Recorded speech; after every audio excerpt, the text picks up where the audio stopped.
Hello students, आज हमारा जो टॉपिक है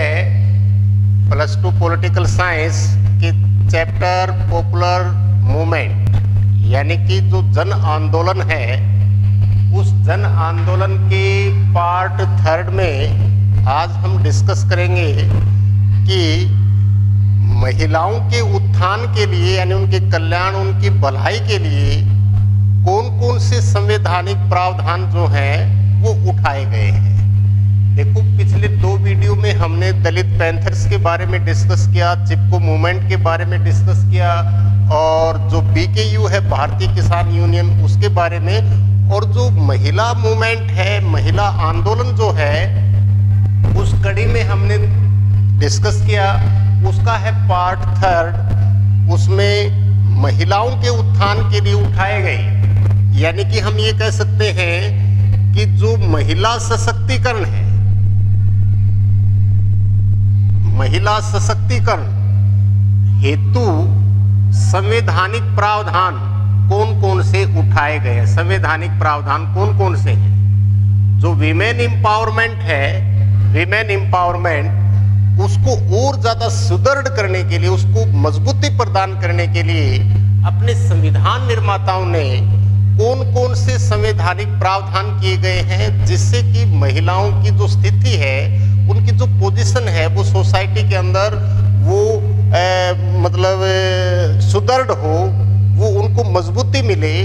और वो भी अपने आप को एक प्रकार से सिक्योर फील करे सोसाइटी के अंदर, या उनके ऊपर हो रहे जो अन्याय, अत्याचार, शोषण, या जैसे देह व्यापार या दहेज प्रथा या उत्पीड़न, घरेलू हिंसा, उससे बचाने के लिए कौन कौन से संवैधानिक प्रावधान है। तो सबसे पहले हम पढ़ेंगे जो अपने संविधान के भाग 3 में जो फंडामेंटल राइट्स हैं, हमारे जो हमारे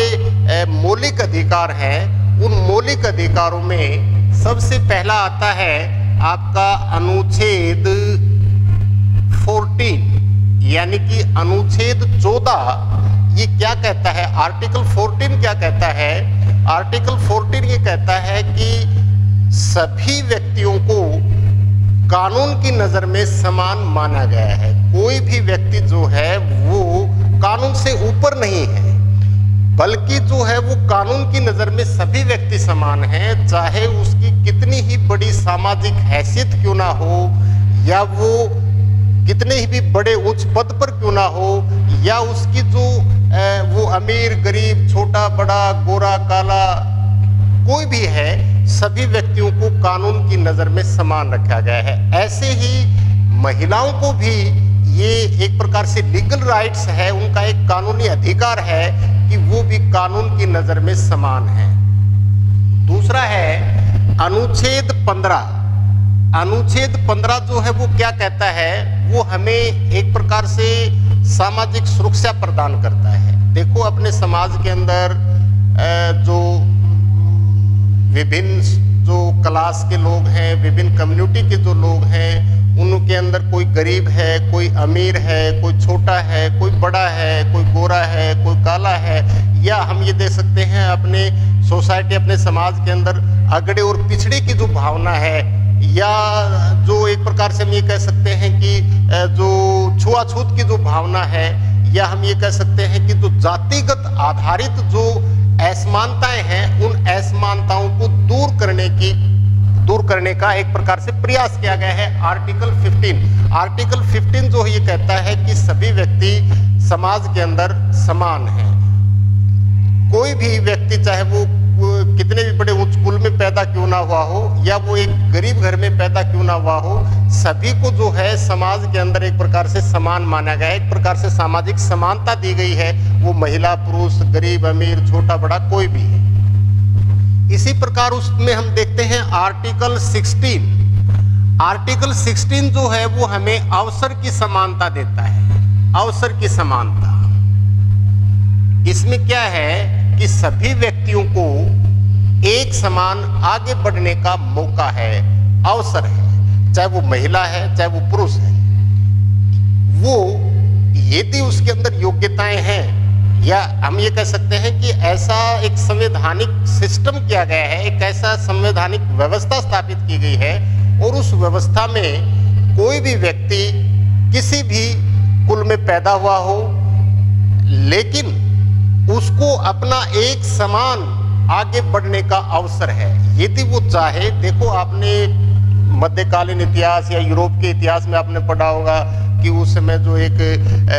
विशेषाधिकारों वाला वर्ग था, जो कम्युनिटी थी, आज उस विशेषाधिकारों वाले वर्ग को समाप्त कर दिया गया है। और कोई भी व्यक्ति यदि वो किसी भी उच्च पद को प्राप्त करना चाहता है और उसके अंदर वो योग्यताएं हैं, तो उन योग्यताओं के आधार पर वो अपना प्रदर्शन कर सकता है, वो उस उच्च पद के ऊपर जा सकता है। जैसे हम देख सकते हैं कि जैसे आईएएस का है, आईपीएस का है, आईएफएस का है, या और जितनी भी गवर्नमेंट जॉब्स हैं उनके लिए वो एलिजिबल है, उसके अंदर योग्यताएं हैं, तो वो उस पद को प्राप्त कर सकता है। वो चाहे वो किसी भी गरीब घर में पैदा हुआ हो, या वो महिला हो या पुरुष हो, वो कोई भी भाषा बोलता हो, तो सभी को एक समान आगे बढ़ने का अवसर है। ऐसे बहुत से आप महिलाओं के नाम गिना सकते हैं जो बिल्कुल जो है वो इस मतलब गरीब घर में पैदा हुई और वो उच्च पदों को उन्होंने प्राप्त किया है। तो ऐसी सिचुएशन, ऐसी व्यवस्था की गई है कि सभी को एक समान आगे बढ़ने का अवसर है, चाहे वो किसी भी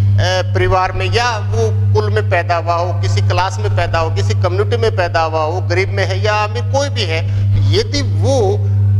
उसकी जो आत्मिक चेतना है, अंदर का जो उसकी भावनाएं है कि मैं उस पद के ऊपर प्राप्त जाना चाहता हूं और उसके अंदर योग्यताएं है, तो उसका प्रदर्शन करके उस पद को वो प्राप्त कर सकता है। आपने कई बार देखा होगा, अखबार के अंदर भी पढ़ा होगा या न्यूज चैनल समाचार उनके ऊपर भी पढ़ा होगा कि भी एक रिक्शा चालक की बेटी ने आईएएस को टॉप किया, या एक मजदूर की बेटी ने उस पद को प्राप्त किया, या वो राजनीतिक क्षेत्र में हम देखें तो ऐसी बहुत सी महिलाएं हैं जो बिल्कुल जो अपने ग्रास रूट है उससे उठ करके उच्च पद के ऊपर वो पहुंची हैं। ऐसी बहुत सी महिलाएं हैं। ये क्या है? ये है विमेन एम्पावरमेंट, महिलाओं का सशक्तिकरण। ऐसी बहुत सी महिलाएं हैं जो जिनका कोई राजनीतिक बैकग्राउंड नहीं रहा है, या वो उस पॉलिटिकल फैमिली में उनका जन्म नहीं हुआ, लेकिन वो एक बिल्कुल गरीब घर में पैदा होकर के उस पद के ऊपर वो पहुंची हैं। तो इस प्रकार हम कह सकते हैं कि वो अवसर की समानता है सभी को। इसी प्रकार है आपका आर्टिकल 19, आर्टिकल अनुच्छेद ये कहता है कि भी कोई भी व्यक्ति जो है उसके पास अपनी फ्रीडम ऑफ स्पीच होगी, उसके पास अपनी भाषण की स्वतंत्रता है,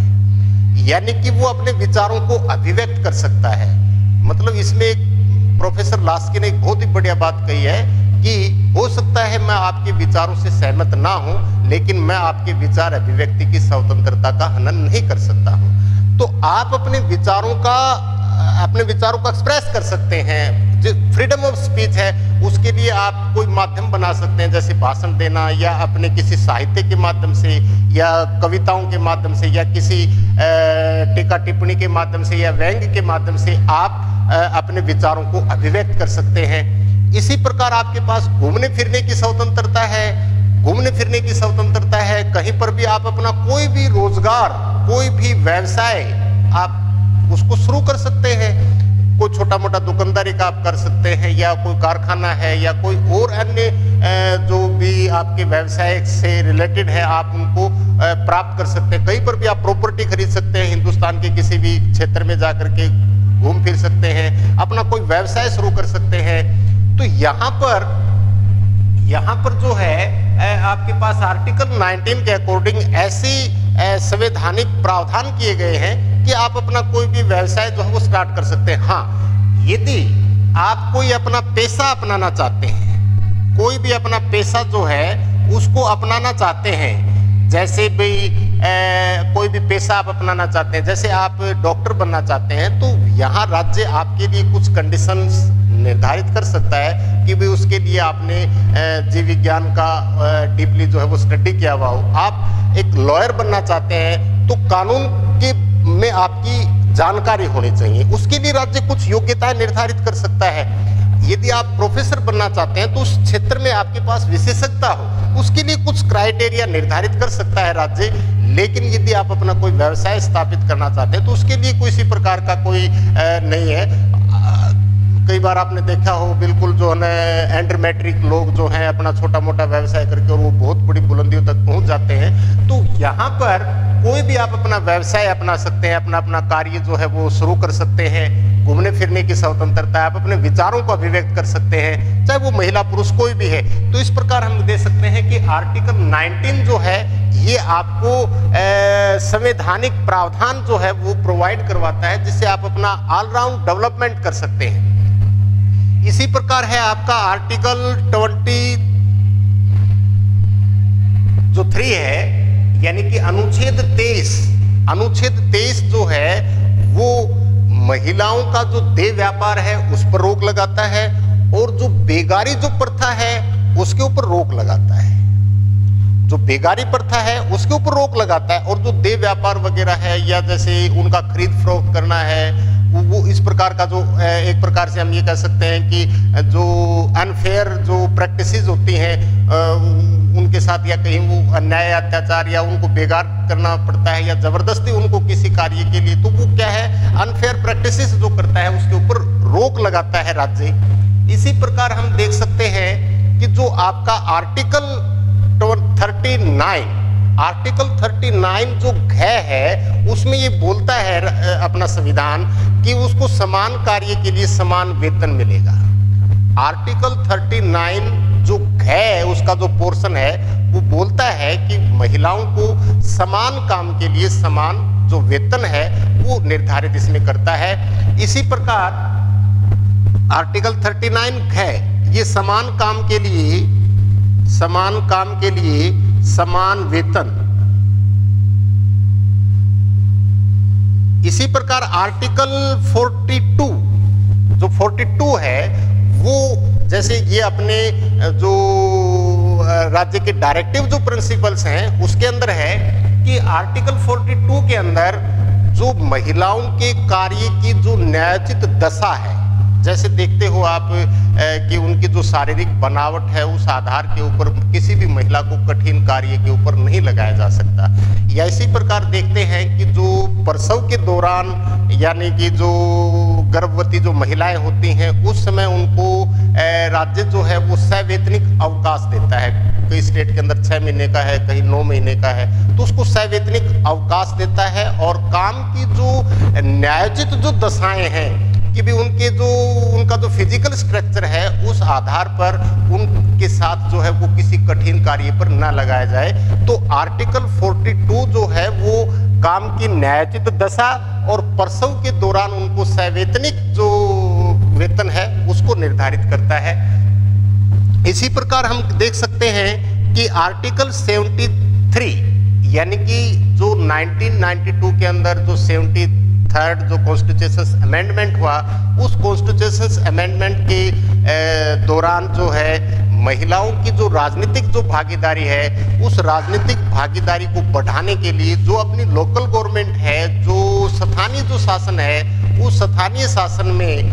इन महिलाओं की जो 1/3 जो सीट्स जो हैं वो रिजर्व की गई है। कई स्टेटों में जैसे बिहार का हम उदाहरण दे सकते हैं, हरियाणा के दे सकते हैं, तो इनके अंदर जो 50% जो है वो कोटा जो है या रिजर्वेशन जो है वो निर्धारित किया गया है। तो इस प्रकार हम कह सकते हैं कि ऐसे कौन कौन से अपने संवैधानिक प्रावधान हैं जिससे विमेन एम्पावरमेंट को बढ़ावा मिलता है या महिलाओं का सशक्तिकरण होता है, उनको मजबूती मिलती है जो वो आधी जनसंख्या को रिप्रेजेंट करते हैं। तो इस प्रकार अपना संविधान जो है वो महिलाओं के सशक्तिकरण हेतु ऐसे जो है प्रावधान या संविधान जो है उनको गारंटी देता है। इसके बाद हम देखेंगे जो हमारा अगला टॉपिक है इसी के अंदर, और वो टॉपिक ये है कि भारत की जो सरकार है उस भारत सरकार ने महिलाओं के उत्थान के लिए उठाए गए कौन कौन से कदम हैं, कौन कौन से कार्य हैं। यानी कि महिलाओं का जो उत्थान है, महिला उत्थान, जो महिला उत्थान है या उनका जो कल्याण है, या एक प्रकार से हम कह सकते हैं कि सोसाइटी या समाज के अंदर एक प्रकार से वो एक बराबरी का जीवन व्यतीत कर सके, तो इसके लिए अपनी सरकार द्वारा जो उठाए गए कदम हैं वो कौन कौन से हैं। तो सबसे पहला है कानूनों का निर्माण करना। कानूनों का निर्माण करना, इसमें हम देखते हैं कि जैसे अपना संविधान जो है वो 26 जनवरी 1950 को लागू हुआ, और उसके लागू होने के बाद महिलाओं के पास जो है उनकी जो एक प्रकार से हम ये कह सकते हैं कि भी समाज के अंदर जैसे वो ऐसी समस्याओं को फेस करती हैं, उन समस्याओं का वो सामना करती हैं कि उससे उनको मजबूती मिले। जैसे घरेलू हिंसा है, उस घरेलू हिंसा को रोकने के लिए कानून बनाया गया 2005 के अंदर। उसके अंदर मारपीट है या उसका एक प्रकार से भावनात्मक शोषण है, शारीरिक शोषण है, या जैसे हम ये कह सकते हैं कि भाई जो दहेज के लिए उसको प्रताड़ित करना, या जैसे इस प्रकार के जो घरेलू जो हिंसा है, या कहीं पर भी उसके साथ अन्याय, उत्पीड़न या कोई अत्याचार होता है, तो उसको रोकने के लिए या उनको एक उनकी जो पोजीशन है, उनकी जो स्थिति है, उसमें सुधार करने के लिए कौन कौन से प्रावधान किए गए हैं। तो सबसे पहला है वो है 1955 के अंदर जो हिंदू मैरिज एक्ट है, हिंदू मैरिज एक्ट। उस हिंदू मैरिज एक्ट को मतलब एक प्रकार से संवैधानिक मजबूती मिली है। इसमें क्या है कि भाई जैसे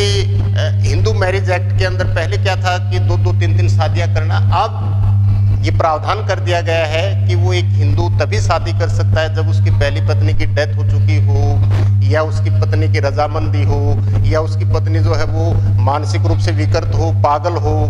तो इस प्रकार वो दूसरी शादी कर सकता है। पहले वो 2-2, 3-3 शादी कर सकता था। ये हिंदू बिल कोड जो है वो लाकर के डॉक्टर अंबेडकर उस समय जो अपने कानून मंत्री थे स्टार्ट में,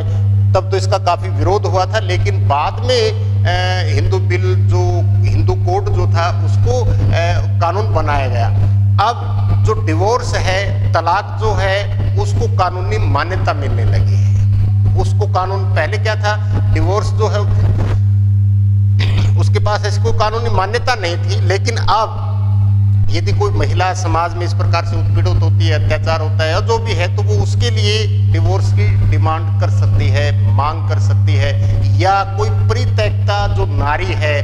जिसको उसके पति ने छोड़ दिया है, तो वो उसके लिए गुजारे भत्ते की डिमांड कर सकती है। तो ये तभी मिला जब उसको उसकी जो कानूनी जो स्थिति है उसको मजबूती मिली,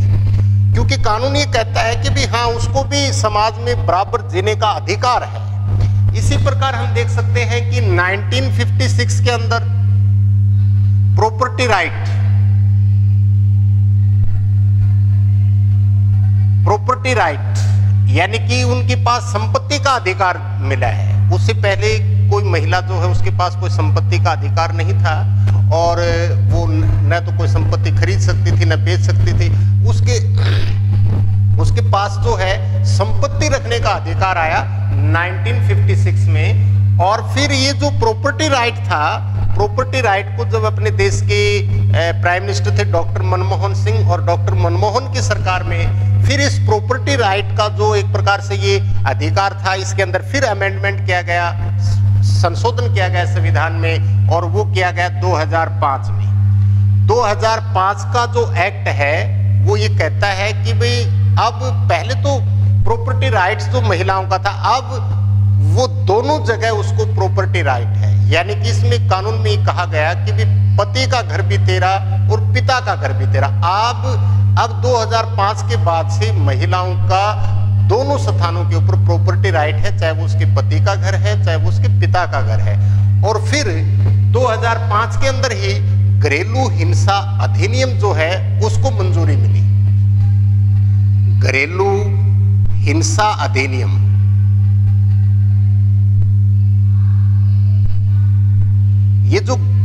ये जो डोमेस्टिक वायलेंस एक्ट है, घरेलू हिंसा, उस घरेलू हिंसा से बचाने के लिए महिलाओं को, जैसे उनका उत्पीड़न है, मारपीट करना है, या उनको दहेज के लिए प्रताड़ित करना है, या और अलग डिमांड करनी है, तो इस प्रकार हम ये कह सकते हैं कि महिलाओं के ऊपर हो रहे अत्याचार या उत्पीड़न या उनका शोषण, या एक प्रकार से हम ये कह सकते हैं कि जो उसके ऊपर फब्तियां कसना परिवार के अंदर, कई बार क्या होता है वो दहेज कम लाने की वजह से भी उसको इस प्रकार की समस्याओं का सामना करना पड़ता है, या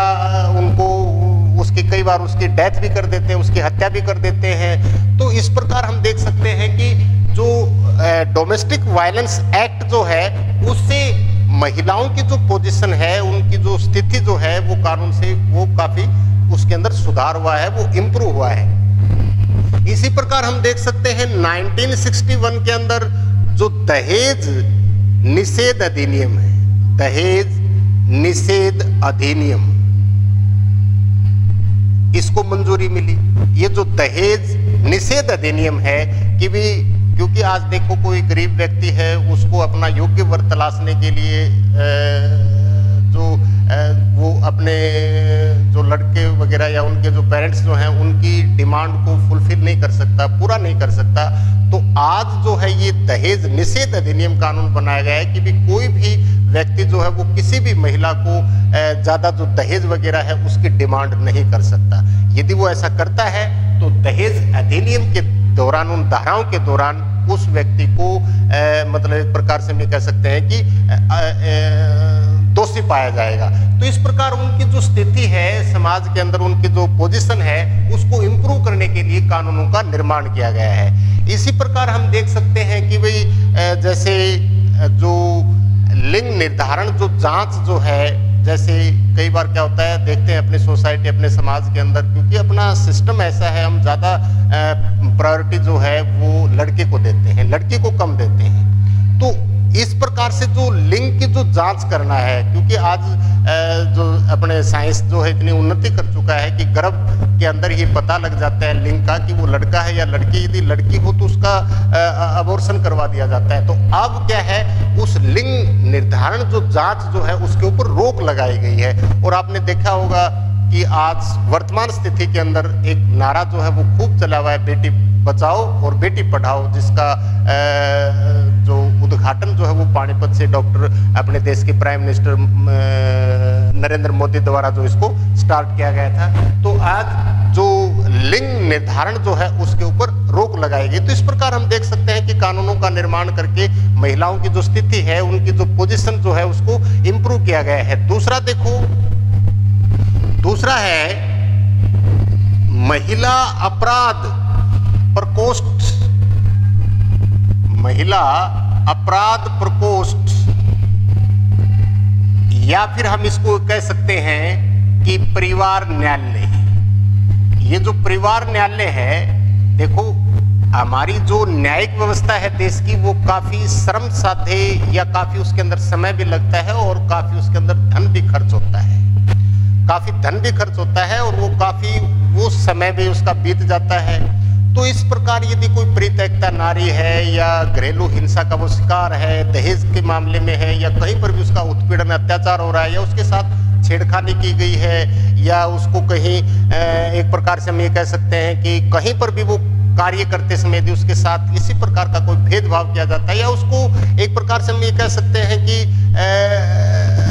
उन समस्याओं का सामना करना पड़ता है, तो अपनी जो आपराधिक जो व्यवस्था है जो काफी खर्चीली है और उसके अंदर वो काफी समय भी साथ है, उसके अंदर काफी समय भी लग जाता है। तो अब सरकार ने क्या काम किया है कि महिला अपराध प्रकोष्ठ न्यायालय या परिवार न्यायालय जो है उनकी स्थापना की है। और उससे क्या बेनिफिट हुआ है महिलाओं को? उससे ये बेनिफिट हुआ है कि उनको जल्दी से जल्दी जो है वो न्याय मिल सके, जल्दी से जल्दी उनको न्याय मिल सके। ऐसे फास्ट ट्रैक कोर्ट्स स्थापित करके और उनकी जो प्रॉब्लम्स हैं, उनकी जो समस्याएं हैं, उनको दूर करने के लिए ऐसे परिवार न्यायालयों की जो है वो स्थापना की गई है। इसके बाद हम देखते हैं कि सरकारी कार्यालयों में, जो सरकारी कार्यालय है, उन सरकारी कार्यालयों में महिलाओं की भर्ती, सरकारी कार्यालयों में महिलाओं की भर्ती, यानी कि जैसे हमने पिछले उसमें टॉपिक में डिस्कस किया था कि भाई सभी व्यक्तियों को एक समान अवसर है आर्टिकल 16 के अंदर आगे बढ़ने का। तो आज जो है जितने भी अपने जो गवर्नमेंट डिपार्टमेंट्स हैं, उन गवर्नमेंट डिपार्टमेंट्स में कुछ सीटें जो हैं, यानी कि जो 1/3 सीट्स जो हैं वो महिलाओं के लिए रिजर्व की गई हैं। चाहे वो कोई भी डिपार्टमेंट है, एजुकेशन डिपार्टमेंट का, एग्रीकल्चर का, या कोई जितने भी सरकारी महकमे हैं, डिपार्टमेंट्स हैं, उनके अंदर महिलाओं की सीट्स जो है वो रिजर्व की गई है। वो ऐसा इसलिए किया गया है ताकि वो आर्थिक रूप से स्वावलंबी हों, आर्थिक रूप से वो आत्मनिर्भर हों, और जब तक वो आर्थिक रूप से निर्भर होंगी सोसाइटी, समाज के अंदर, वो किसी प्रकार का भेदभाव या अन्याय या शोषण का वो शिकार नहीं हो सकती। यानी कि उनकी जो एक प्रकार से हम ये कह सकते हैं कि जो इकोनॉमिक जो कंडीशन है, जो उसकी आर्थिक जो मतलब सिस्टम है, उसको और ज्यादा मजबूती प्रदान करने के लिए उनको गवर्नमेंट जॉब्स के लिए ज्यादा जो है उसके लिए प्रेरित करना, ताकि उनकी जो आर्थिक जो व्यवस्था है उसके अंदर सुधार हो। इस प्रकार हम कह सकते हैं जितने भी सरकारी कार्यालय हैं उन सरकारी कार्यालयों में महिलाओं की भर्ती की गई है ताकि उनको आर्थिक रूप से मजबूती प्रदान की जाए, और जो सिविल सर्वेंट्स के, सिविल सेवा के अंदर ही नहीं, सिविल सर्विसेज के अंदर ही नहीं, बल्कि अब तो महिलाओं की जो अपने तीनों जो सेनाएं हैं, जैसे अपनी थल सेना है, जल सेना है और वायु सेना है, उन सशस्त्र बल जो हैं, उन सशस्त्र बलों के अंदर भी महिलाओं को भर्ती किया जा रहा है। यानी कि अब वो देश सेवा के लिए भी वो बॉर्डर पर जाकर के भी लड़ रही है या उनकी भर्ती की जा रही है। और कई स्टेट तो ऐसे हैं जहां पर स्पेशल जो है वो महिलाओं के लिए कुछ ऐसे जैसे अपने पुलिस स्टेशन जो हैं वो स्पेशल जो है वो महिलाओं का ही पुलिस थाना बना दिया गया है, ताकि वो इस प्रकार की जो उत्पीड़ित या प्रायतिकता जो नारी जो है वो जल्दी से जल्दी इन जो महिला सेल्स वगैरह हैं इनके अंदर जाकर के अपनी त्वरित जो समस्याएं, या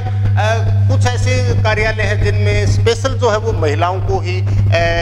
भर्ती किया जाता है। तो सरकारी कार्यालयों में महिलाओं की जो है भागीदारी वो बढ़ाई गई है। उसके बाद हम देखते हैं नंबर 4, जो स्त्री शिक्षा है, स्त्री शिक्षा, इसके ऊपर जोर दिया जा रहा है, स्त्री शिक्षा पर जोर दिया जा रहा है। कई स्टेट तो ऐसे हैं जो महिलाओं की जो आप हम ये कह सकते हैं जो स्नातक स्तर है, जो ग्रेजुएशन लेवल है, ग्रेजुएशन लेवल तक एजुकेशन को जो है वो फ्री कर दिया गया है। ऐसा इसलिए है ताकि स्त्री शिक्षा के ऊपर जोर दिया जा सके, क्योंकि शिक्षा जो है वो आपकी कामयाबी की चाबी है। शिक्षित महिला जो है वो अपने जो फंडामेंटल राइट्स हैं, जो अपने अधिकार हैं, उन और जो कानून है, जो कानून उसको संविधान उसको प्रदान करता है, उसके बारे में वो अच्छी प्रकार से समझ सकती है, या उसके अंदर एक प्रकार से हम ये कह सकते हैं कि ज़्यादा उसके अंदर जागरूकता आती है। तो एजुकेशन जो है वो महिलाओं की जो स्थिति है समाज के अंदर वो इम्प्रूव करती है, उसके अंदर मतलब हम ये कह सकते हैं कि बढ़ावा मिलता है, या स्त्री जो समानता जो है उसको बढ़ावा मिलता है। ना तो ये जो आपके संवैधानिक जो प्रावधान है जिसमें समानता का है, स्वतंत्रता का, ये सिर्फ कागजों तक ही सिमट के रह जाएगा। वो महिलाएं उनको तभी उनका फायदा उठा सकती हैं जब वो शिक्षित होंगी, क्योंकि उनकी शिक्षा के ऊपर जब इतना ज्यादा जोर दिया गया है और वो शिक्षित होंगी तो वो अपने ऊपर हो रहे अत्याचार, अन्याय, उसका मुकाबला कर सकती हैं और वो अपने अधिकारों का भी खुल करके इस्तेमाल कर सकती हैं। तो स्त्री शिक्षा के ऊपर आज जोर दिया जा रहा है। नंबर 5 हम देख सकते हैं कि महिला आयोग इसकी स्थापना की गई है। महिला आयोग जो है 1990 के अंदर, 1990 के अंदर लोकसभा राज्यसभा ने इसको पारित कर दिया। 1992 के अंदर एक महिला आयोग की यानी कि विमेन जो कमीशन है उसकी स्थापना की गई है 1992 में, जिसके अंदर 5 सदस्य होते हैं। इसके अंदर वो क्या काम करता है, वो आयोग जो है, एक तो महिलाओं को जो संवैधानिक प्रावधान जो प्रदान किए गए हैं संविधानिक, क्या वो उनको मिल रहे हैं या नहीं मिल रहे हैं, उसकी एक प्रकार से ये इन्वेस्टिगेशंस का भी काम करती हैं और बार बार ये जो है उसका एक प्रकार से इन्वेस्टिगेट करके, या जो महिलाएं जिनके ऊपर अत्याचार उत्पीड़न जो हो रहा है वो इसके पास शिकायत दर्ज करवा करके अपने उन अधिकारों के लिए वो लड़ सकती हैं। और समय समय के ऊपर जो विमेन कमीशन जो है वो अपनी रिपोर्ट जो है वो प्रेसिडेंट को सौंपता है और प्रेसिडेंट जो है उस रिपोर्ट को अपनी संसद के अंदर जिसके ऊपर चर्चा होती है कि भी महिलाओं के ऊपर हो रहे अत्याचार, अन्याय, शोषण जो है उनका, या उत्पीड़न इस प्रकार से, या घरेलू हिंसा जो है, या अब भी वो अपने उन अधिकारों से वंचित हैं, तो एक प्रकार से वो इलेक्शन जो अपना विमेन कमीशन जो है वो एक प्रकार से इसका ध्यान आकर्षित भी करता है और कोई उत्पीड़ित महिला जो है वो इसके माध्यम से अपनी समस्याओं को दूर भी कर सकती है। इसके बाद हम देखते हैं कि भी जो राष्ट्रीय महिला आयोग है उसके साथ साथ हम देख सकते हैं नंबर 6 वो है स्थानों का आरक्षण। और इस स्थानों का जो आरक्षण है, इस आरक्षण में हमने देखा है कि भाई जो 73rd और 74th जो कॉन्स्टिट्यूशन अमेंडमेंट हुआ, उस कॉन्स्टिट्यूशन अमेंडमेंट के अंदर जो लोकल गवर्नमेंट है, उस लोकल गवर्नमेंट में महिलाओं की जो भागीदारी है वो बढ़ाई गई है। तो इस प्रकार हम देख सकते हैं कि सरकार द्वारा उठाए गए विभिन्न जो कदम हैं वो कौन कौन से हैं। तो नेक्स्ट वीडियो में हम इसका जो 4th पार्ट आएगा, उस 4th पार्ट में हम डिस्कस करेंगे, वो है ताड़ी विरोधी आंदोलन। इसमें हम देखेंगे कि ताड़ी विरोधी आंदोलन जो है इसकी शुरुआत कहां से हुई, ताड़ी होता क्या है, उसको कच्ची शराब के रूप में बोलते हैं, इसका आंदोलन जो है वो कहां से शुरू हुआ और इस आंदोलन का प्रभाव क्या पड़ा, वो हम नेक्स्ट वीडियो में डिस्कस करेंगे। धन्यवाद।